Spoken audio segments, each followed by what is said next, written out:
प्रभु यीशु मसीह हम सबके साथ बना रहे।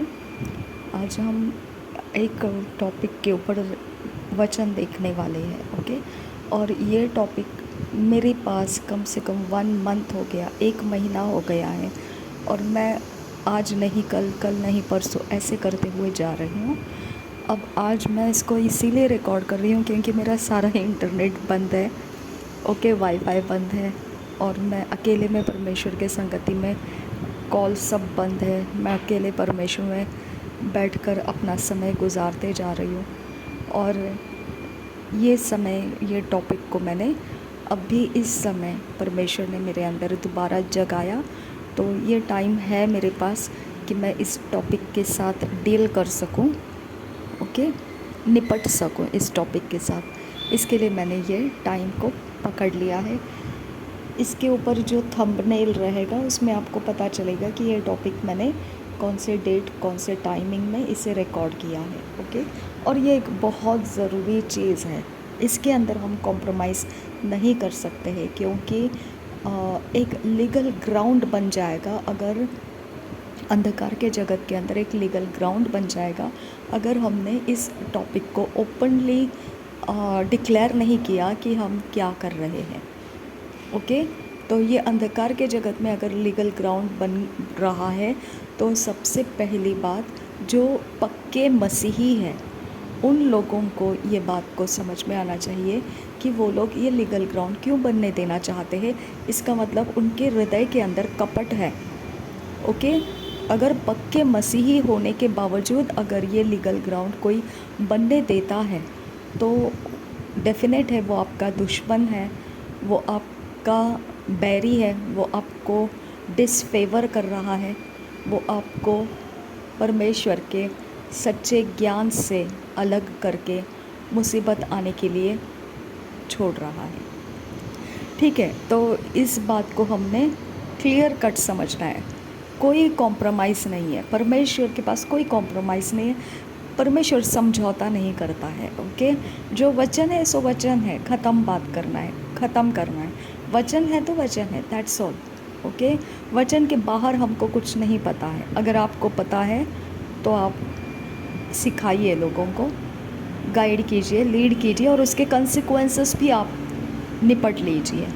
ओके। लेकिन जहाँ पर 1000 लोग इकट्ठे हैं और उनके बीच में ये गलती को ओपनली एक्सेप्ट करते जा रहे हैं तो डेफिनेट है वहाँ पर जो परिपक्व मसीही है वो क्या कर रहा है, वो इस योजना को जो परमेश्वर के वचन के बाहर है उसको फेवर कर रहा है और परमेश्वर के ताड़ना को इनवाइट कर रहा है। वो हमारे फेवर में नहीं है, वो हमारा प्रियजन नहीं है, वो हमें संकट में आता हुआ देखना चाहता है, वो हमें डिसफेवर मिलता हुआ देखना चाहता है, वो परमेश्वर के भलाइयों से हमें वंचित करना चाहता है। ओपनली ये डिक्लेयर होता है और मैं वो नहीं हूँ। मैं चाहती हूँ कि मसीही भाई, मसीही बहन, नया हो पुराना हो जो भी हो, इस वचन के आधार से समझे कि हम ये बात को नहीं कर सकते हैं और ये बात हम नहीं करवाना है। कहीं पर भी दिखाई दे तो हमने उसके विरोध में आवाज़ उठाना है क्योंकि परमेश्वर इसे अलाउड नहीं करता है। ओके। चाहे उसके कारण फिर कोई पलट कर रिटर्न जाए, फ़र्क नहीं पड़ता है। परमेश्वर का राज्य खाली पड़ेगा नहीं। ओके। वो खाली खनखानाने वाला बर्तन नहीं है। जब विपत्ति पड़ती है तो लोग ऐसे नाक रगड़ते रगड़ते आ जाते हैं, है ना। तो हमको ज़रूरत नहीं है कि रॉन्ग थिंग्स के पीछे लोगों को आने के लिए रास्ता दे और फिर बाद में उनको राइट डायरेक्शन करें। No need. Okay, no need. क्योंकि ऐसा करने से परमेश्वर का क्रोध हमारे ऊपर आ सकता है, ताड़ना हमारे ऊपर आ सकता है। हम पर श्राप नहीं पड़ेंगे लेकिन ताड़ना पड़ेगी और वो शत्रु को लीगल ग्राउंड बन जाता है कि वो हमारे ऊपर ताड़ना को और भी बढ़ा सकता है और हाथ के बाहर हमको वो पीटता हुआ लेकर जा सकता है। ओके। उस रास्ते तक हमको वो मारते हुए लेकर जा सकता है जिस रास्ते तक वो हमको दौड़ा सकता है। इतना खतरनाक पनिशमेंट परमेश्वर हम पर आने देगा। ओके, तो इसके लिए हमको परमेश्वर के सामने जो सही है उन बातों को हमेशा मुंह खोल कर बोलना और मुंह खोल कर अपोज करना कंप्लीट जिम्मेदारी के साथ करना है। ओके, ये नहीं करना है कि चलो चलता है कोई बात नहीं, ऐसे भी तो लोग आते हैं वैसे भी तो आते हैं, क्या प्रॉब्लम है। नहीं, बहुत बड़ा प्रॉब्लम है।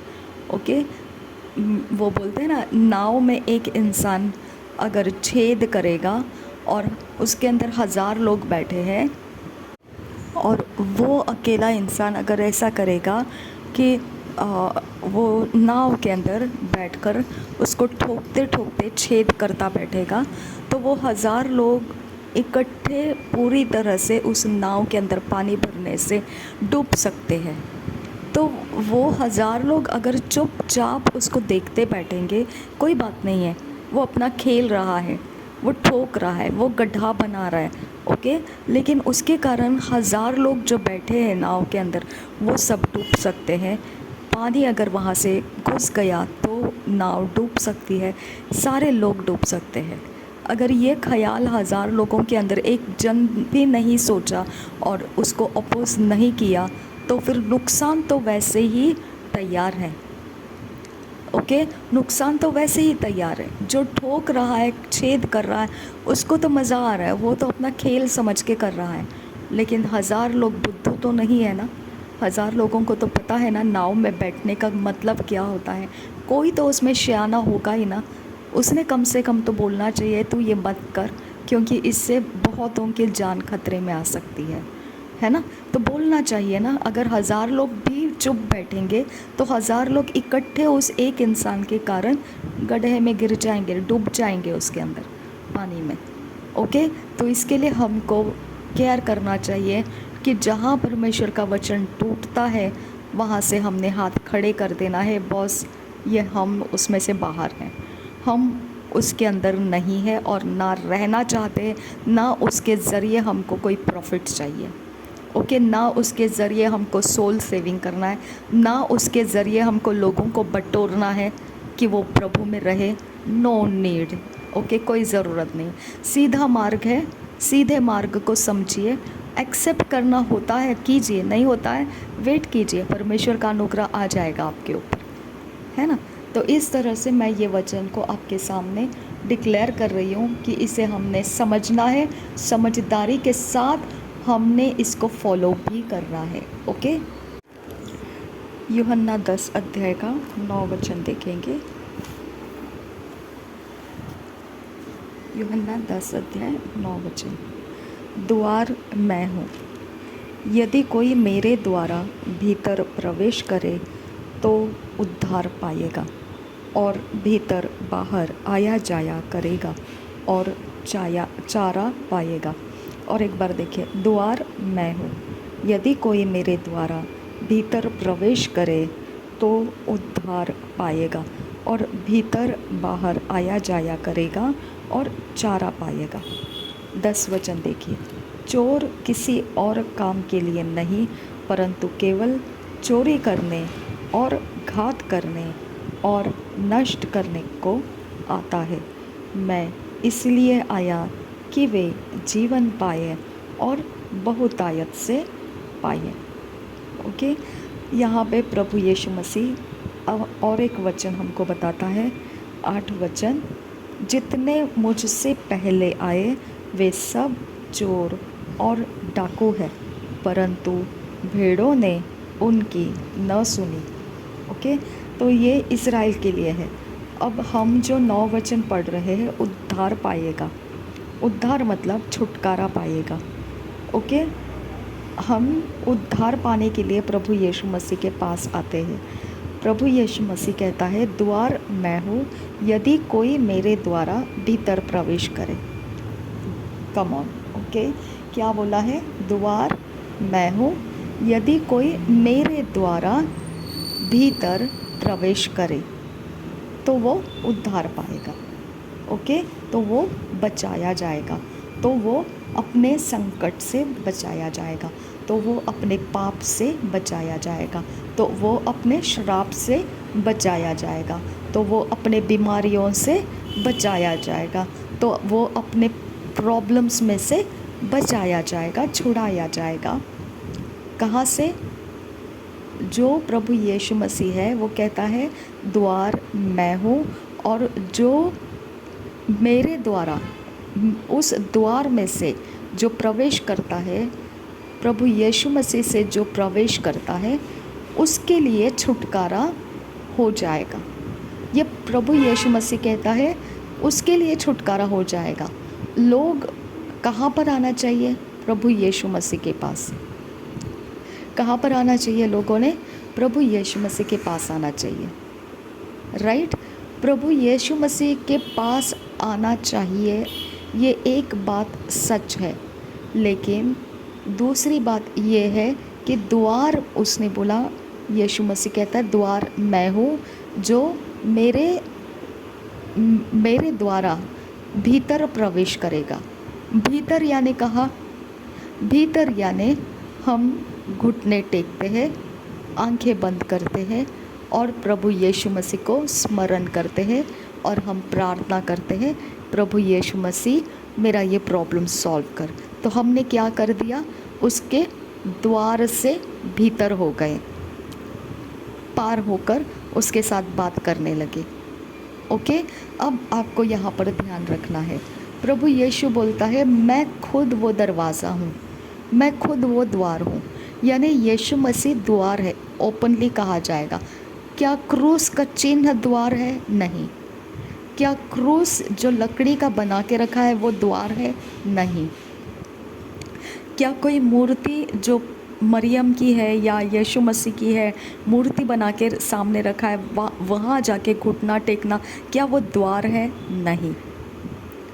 ओके, क्या पुलपिट द्वार है? नहीं। क्या ऑल्टर द्वार है? नहीं।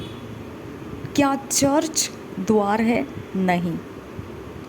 ओके, सब कुछ को हमने क्या करके रखा है? द्वार बना के रखा है। कहीं क्रॉस दिखा, घुटने टेक दिए। कहीं मूर्ति दिखा, चूमने के लिए चले गए। कहीं ऑल्टर दिखा, जाके माथा टेकने के लिए चले गए। सब कुछ को हमने द्वार बना दिया। परमेश्वर वो एक्सेप्ट नहीं करता है। परमेश्वर उसके लिए नाराज़ होता है और वो ताड़ना देगा उन लोगों की खातिर जो इनोसेंट है, और वो आकर ऐसी ऐसी चीज़ों के सामने अपने काम दिखाते हैं, अपने मन को खोलते हैं और अपने प्रॉब्लम्स को बयान करते हैं। और वो रहता है सामने कौन? लकड़ी का क्रूस, उसको सजा धजा के रखा हुआ है, और उसके सामने लोग आकर घुटने टेक कर क्या कर रहे हैं? यीशु मसीह के तरफ पहुंचने की कोशिश कर रहे हैं। यहाँ पे यीशु मसीह नहीं है। ओके, जितने लोग उसको फेवर करेंगे वो काम होने देंगे।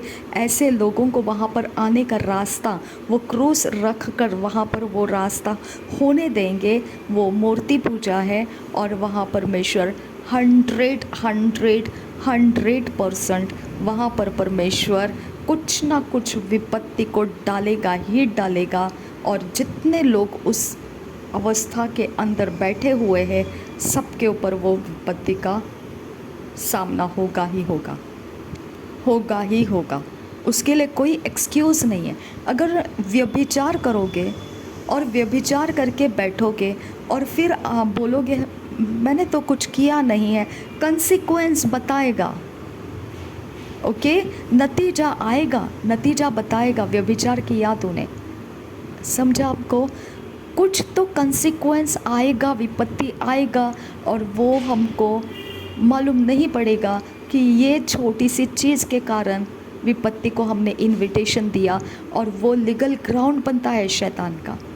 ओके, वो लीगल कानूनी अधिकार बनता है। वो मन चाहेगा उस प्रकार की विपत्ति को वो रचना करके उस जगह पर लाकर छोड़ेगा और कंप्लीटली वो कंट्रोल करेगा। वो विपत्ति वहाँ से हटनी नहीं चाहिए, क्योंकि उस जगह पे हमने इस पाप को राज्य करने दिया। ये पाप है।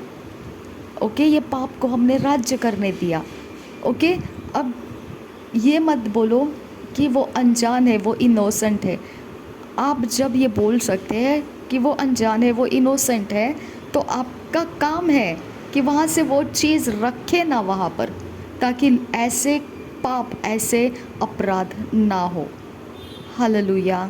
समझ पाते हो तो समझिए, नहीं समझ पाते हो तो प्रभु यीशु मसीह आपकी रखवाली करे। मैं इसके विरोध हूँ और मैं इसे नहीं मानती हूँ।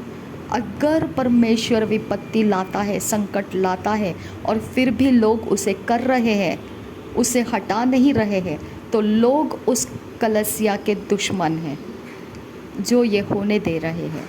और वो सही समय का इंतज़ार कर रहे हैं कि वो विपत्ति आने का, वो स्ट्रैटेजी बनाने का, सही समय का वो इंतज़ार कर रहे हैं। समझा? वो दुश्मन है जो ये काम को बढ़ावा दे रहे हैं। वो परमेश्वर के ओर के नहीं हैं। वो मसीह ज़रूर कहलाते होंगे, लेकिन वो परमेश्वर की ओर के नहीं हैं। वो दुश्मन हैं। वो परमेश्वर का क्रोध उस जगह पर आने का रास्ता बना बना कर दे रहे हैं, ढील दे रहे हैं। वो परमेश्वर के बैरी हैं। मैं कंप्लीटली ओपनली मैं बोल देती हूँ। समझना है तो समझिए, मत नहीं समझना है आपकी मर्ज़ी है, लेकिन जो इससे होने देगा परमेश्वर का वो बैरी है। That's all. ओके, परमेश्वर का बैरी है वो खुदा का प्रियजन नहीं है, वो खुदा का बैरी है। क्योंकि जो खुदा नहीं चाहता है, खुदा नहीं चाहता है व्यभिचार करो। ओके, और अगर आप व्यभिचार करने के लिए रास्ते दे रहे हो, परमेश्वर का बैरी है आप। ओके, खुदा नहीं चाहता है कि चोरी करो, घर की चीज़ों की चोरी करो, परमेश्वर के भवन की चोरी करो, परमेश्वर नहीं चाहता है। लेकिन अगर कोई करता है चोरी, तो वो परमेश्वर का बैरी है। ओके, परमेश्वर का वचन को महिमा मिलना चाहिए कि ये वचन और हम कैरेक्टर में सेम दिखना चाहिए, और परमेश्वर उसको महिमा लेता है, उसका आदर लेता है। लेकिन अगर हम इस प्रकार के चीज़ें होने देंगे जगह पर, और हम देखते बैठेंगे, 1000 लोग बैठे और देखते रहेंगे कि ये इंसान गलत कर रहा है, बॉस तू रखा क्यों है वो गलत करने के लिए चीज़? तू रखा क्यों है? तू बैरी है परमेश्वर का, तू बैरी है परमेश्वर का। जब जानता है वचन और फिर भी तूने चीज़ ऐसी रखी है जो पाप है, जैसे एक वेश्या करने वाली औरत, ओके, जो पाप के अधीन है, अगर उसको ही तुमने सामने रखा और पुरुषों को उसके सामने आने जाने के लिए दिया, तो कोई भी पुरुष उसके साथ व्यभिचार करके चला जाएगा। वो खड़ी वैसे है, वो रखी वैसे है कि उसके साथ व्यभिचार करने के लिए आओ पुरुष लोग। समझा? ओके, आपने खुद ही उसको वैसा रखा है, तो दूसरों की क्या गलती है ना? जो घर के अरेंजमेंट करने वाला इंसान है, उसने खुद ही एक वेश्या को रखा है सामने, हार्लेट को रखा है सामने। ओके, तो जो पुरुष लोग आएंगे जाएंगे वो व्यभिचार करके जाएंगे। उनको क्या है? उनके हाथ में थोड़ी कंट्रोल है। जिसने रखा है उसके हाथ में कंट्रोल है कि उसने नहीं रखना चाहिए, ताकि पुरुष सीधे अपने रास्ते से निकल जाए। हालेलुया। तो अरेंजमेंट हमने देखना है, जो अरेंजमेंट करने वाले इंसान है उसने देखना है, बॉस ये तो पाप का अवस्था है, इसको मैं यहाँ पे नहीं रख सकता हूँ, इसे हटा दूँगा, और परमेश्वर का सीधा वचन जो है वो लोग ग्रहण करें। ओके, परमेश्वर का वचन कहता है जहाँ तुम हो वहीं पे घुटने टेक दो, आंखें बंद करो, यीशु के क्रूस के बलिदान को याद करो, वहीं से तुम कनेक्ट हो जाते हो। वहाँ से तुम्हारे प्रॉब्लम्स मेरे पास आने दो, तुम्हारे प्रॉब्लम्स का आंसर मैं वहीं पर उसी जगह पर उतार कर दे दूँगा। क्या ज़रूरत है पुलपिट के ऊपर क्रॉस डाल के उसको सजाने की, उसको रखने की, उसको ओढ़नी डालने की, उसके पैर छूने के लिए लोग आते हैं? टैम फुलिशनेस है, टैम फुलिशनेस है। जो ये करवा रहे हैं, जो ये होने दे रहे हैं, पक्का बैरी है वो परमेश्वर का, 100% परमेश्वर का बैरी है वो, जो आंखें खुली होने के बावजूद लोगों को गलत रास्ता पकड़ने के लिए मौका रखा है वहाँ पर। पक्का बैरी है वो। जो भी इंसान होगा वो, जो इस बात को बढ़ावा देता है, पक्का बैरी है वो, परमेश्वर का बैरी है वो। That's all. ओके, और मैं इसके संगति में नहीं हूँ, मैं परमेश्वर के बैरी नहीं हूँ। इसके लिए मैंने अपना मुंह खोला और मैंने खुलकर बता दिया कि ये परमेश्वर का क्रोध लाने का काम चल रहा है और वो सबका दुश्मन है, क्योंकि वो सबके ऊपर परमेश्वर का क्रोध लाने का रास्ता बना रहा है। ओके, आगे को आपकी मर्ज़ी, जो करना है कर सकते हैं, क्योंकि जिसका मुंह बंद है वो परमेश्वर का बैरी है। मैंने अपना मुंह बंद नहीं रखा, मैंने अपना मुंह खोला, बोला, समझाया। बहुत सारे वचन है इसके बारे में बताने के लिए, लेकिन जो है वो मैंने बता दिया। आगे परमेश्वर जानो और आप जानो। प्रभु यीशु मसीह हम सब के साथ हैं। आमीन, आमीन, आमीन।